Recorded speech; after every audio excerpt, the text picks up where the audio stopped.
আন্তর্জাতিক বাণিজ্য পুরোপুরি ডিজিটালাইজ করা গেলে আগামী ৩ থেকে ৫ বছরের মধ্যে $৬ বিলিয়ন খরচ কমে আসবে বাণিজ্য ঘাটতি।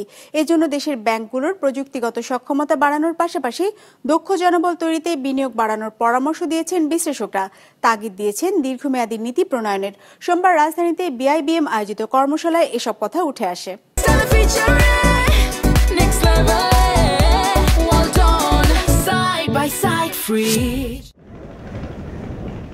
আমদানি কিংবা রপ্তানির প্রয়োজনে খুলতে হয় ঋণপত্র।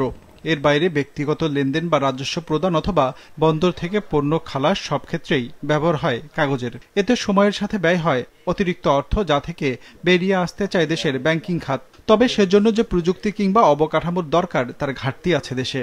সিগনিফিকেন্টলি দূরে আছি in terms of fragmented infrastructure, আমাদের গ্লোবাল স্ট্যান্ডার্ডের সাথে অ্যালাইনমেন্টের যে দূরত্ব, স্টেক হোল্ডার কোঅর্ডিনেশন, রেগুলেশন, সব জায়গায় আমরা মোটামুটি বেশ ভালো দূরে আছি। আমাদের যারা কাজ করছে, আমরা এখানে এখন সময় এসেছে আমাদের অর্থাৎ বিজনেস পিপলদের আইটির জায়গাটায় ফোকাস বাড়ানো, আমাদের নিজেদের আইটি ডিজিটাল লিটারেসিতে নিজেদের ফোকাসে, কারণ সামনের দিনে ক্যান সি যে আমরা আসলে কি পরিমাণ চেঞ্জটা আসছে। আমি বলবো যে ডিজিটাল লিটারেসিতে আমাদেরও ফোকাস দেওয়া হচ্ছে যে কোন কোন জায়গায় আমরা চেঞ্জটা করতে পারি। সেটা যদি করতে পারি, হোপফুলি আমরা সামনের দিনে কোলাবোরেটিভলি সামনে আগাতে পারবো।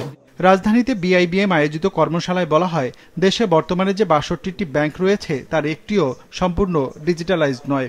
দেশের ৯৫% ব্যাংকের বাণিজ্যিক কার্যক্রম এখনো আংশিক ডিজিটাল। সক্ষমতা থাকার পরেও ৫% ব্যাংক কাজ করে কাগজে কলমে। বলা হয়, ব্যাংকিং কার্যক্রম ডিজিটালাইজেশন করা গেলে বছরে $৬ বিলিয়ন ঘাটতি কমবে। আইসিসি তারা মনে করেন যে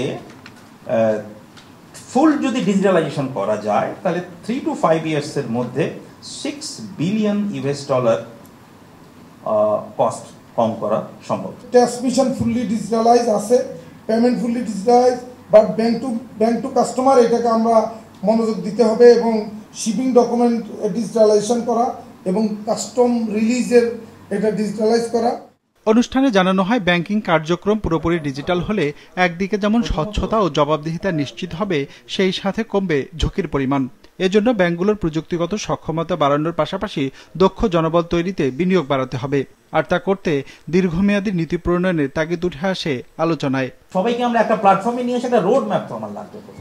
সে রোড ম্যাপটা কোথায়? সবাই না জানবে ম্যাপের এই জায়গায় আমি এই কাজটা করবো, সেই রোড ম্যাপটা তো তৈরি হয়নি।